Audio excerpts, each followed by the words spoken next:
You know those people who, when you ask them a question, they always seem to have this perfect response. Calm, clear, confident.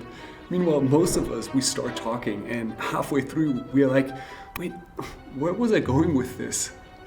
That actually used to be me, rambling, circling, over-explaining. And I always thought that those people, they must just be smarter than me, right? But here's what I've learned. It's not about intelligence. It's about using simple frameworks to organize your thoughts on the spot. And today I'll show you my 3 favorite ones to articulate your ideas brilliantly. So let's say you get a question when someone asks you about your opinion. They're like, so what do you think about this? Now that's when the first framework comes in. PREP. P-R-E-P. PREP stands for point, reason, example, and point, well, again. Let's say someone asks you, when should we have the next team event? Now here's how you could respond using PREP. Now, I think we should have the team event on Friday. That's usually the day when most people have time and can actually dedicate a full day to it.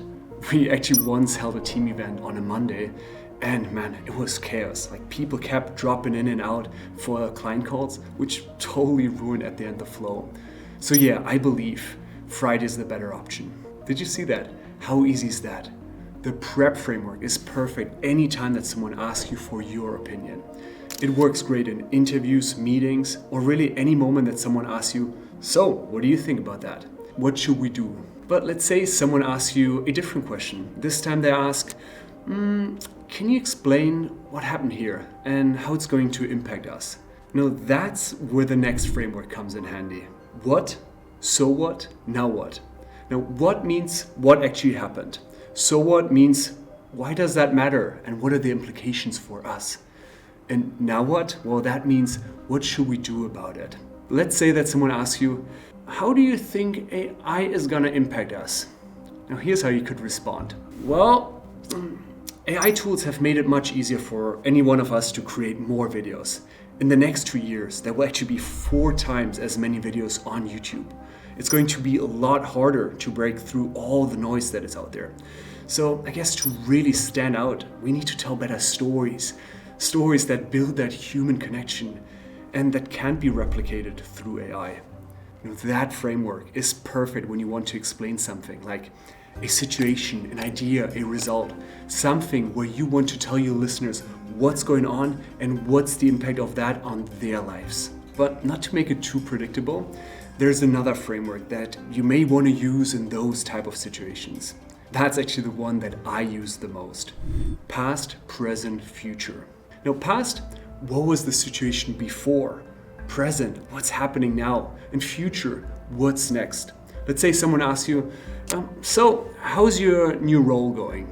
This is how you could respond. You could say, well, first it was quite overwhelming, so many new things that I needed to learn, but now, I feel like I'm starting to feel more confident. And I know now who to ask for help and where to actually find the right information. But next, I don't just want to support others, but instead I would love to lead my own project independently. See? Now that framework is great when you want to explain a situation, but also when you want to give that quick update where things are. Maybe where you stand with your goals, with your ideas, or with that project. But hey, to help you practice those, I've added a list of 50 prompts in the description below. Just pick any one of those random prompts and choose one of the 3 frameworks. And then just make up a quick answer on the spot. The more you practice now, the easier it will be to think clearly when you're under pressure. But I guess another powerful way to respond to any question is to share a quick story to illustrate your point. In case you want to know how to tell those short but really juicy stories, you may want to check out this next video in which I share some of my favorite storytelling techniques.